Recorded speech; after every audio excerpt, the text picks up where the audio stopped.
बौद्धांनी राजकीय क्षेत्रात ब-ड उपवर्गीयकरणात आरक्षण मागावे. राजू बोरकर. एप्रिल 14 फक्त तारीख नसून परिवर्तनाची सुरुवात झाल्याचा दिवस आहे. अंधाराकडून उजेडाकडे जाण्याचा दिवस आहे. याच तारखेला एका महासूर्याचा जन्म झाला. त्या महासूर्याचे नाव डॉक्टर बाबासाहेब आंबेडकर आहे. अंधारात खितपत पडलेल्या गावकुसाबाहेरच्या दलित पीडित शोषितांना समता, स्वातंत्र्य आणि बंधुता ही त्रिसूत्री देऊन न्याय दिला. त्याचे नाव महासूर्य डॉक्टर बाबासाहेब आंबेडकर आहे. शिका, संघटित व्हा आणि संघर्ष करा हा मंत्र देऊन हजारो पिढ्या निरक्षर असलेल्यांना साक्षर केलं. सत्तेपासून दूर असलेल्यांना सत्तेत सहभागी केलं. आरक्षणाच्या चौकटीत 59 अनुसूचित जातींना संधीची उपलब्धता करून दिली.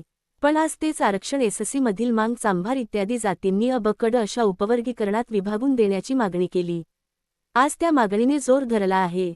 हे वर्गीकरण झाले नाही तर नवी नोकर भरती होऊ देणार नाही, असा पवित्रा अमित गोरखे यांनी घेतला आहे. मांगलोक आजही बाळ जन्माला आला तर बोजारा मागत फिरतात. दिवाळी पोळा आला तर बोजारा मागतात. मांगांमध्ये आणि एकूणच 58 जातींमध्ये आजही शिक्षणाचे प्रमाण कमी आहे. त्यामुळे त्यांचे नुकसान होणार नाही, पण बौद्धांमध्ये शिक्षणाचे प्रमाण जास्त आहे. गोरखेची मागणी मान्य झाली तर बौद्ध समाजाचे अनेक तरुण नोकरीपासून वंचित राहतील आणि हा एक प्रकारे अन्याय होईल. म्हणून उपवर्गीकरणाला बौद्धांनी विरोध न करता त्यांना त्यांचा मार्ग मोकळा करून द्यावा. पण हे उपवर्गीकरण सेवा आणि शैक्षणिक क्षेत्रापुरते मर्यादित राहू नये. राजकीय क्षेत्रातही असेच उपवर्गीकरण झाले पाहिजे. बौद्धांची सगळ्यात जास्त संख्या आहे. त्यामानाने आज राजकीय क्षेत्रात बौद्धांना प्रतिनिधित्व नाही. 58 जातींनी राजकीय आरक्षणात बरीच मजल गाठलेली आहे आणि हा बौद्धांवर अन्याय आहे. त्यामुळे उदाहरणच घ्यायचे झाल्यास भंडारा जिल्ह्यात सगळ्यात जास्त बौद्धांची संख्या आहे, पण आरक्षित जागेवर आमदार भोंडेकर निवडून आले. यानंतर लोकसंख्येच्या प्रमाणात हे राजकीय आरक्षण विभागून मिळाले पाहिजे.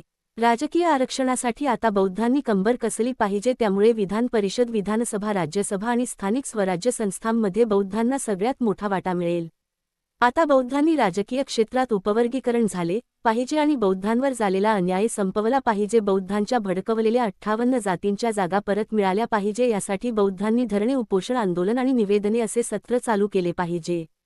राजू बोरकर कार्यक्रमात प्रमुख वक्ता म्हणून बोलत होते. अध्यक्षस्थानी गिरीधारी पैसारे होते. कार्यक्रमाला प्रमुख पाहुणे म्हणून बनकर साहेब जयेशजी होते यांची प्रमुख उपस्थिती होती. कार्यक्रमाचे सूत्रसंचालन प्राध्यापक अनिल नंदेश्वर यांनी केले. कार्यक्रमाच्या यशस्वीतेसाठी मोदक रामटेके, मेश्राम साहेब, सुखदेव साहेब, गजबिये मॅडम, वनिता गायकवाड आणि त्रिरत्न बौद्ध विहार समितीचे इतर सदस्य आणि बौद्ध समाजाने अथक परिश्रम घेतले.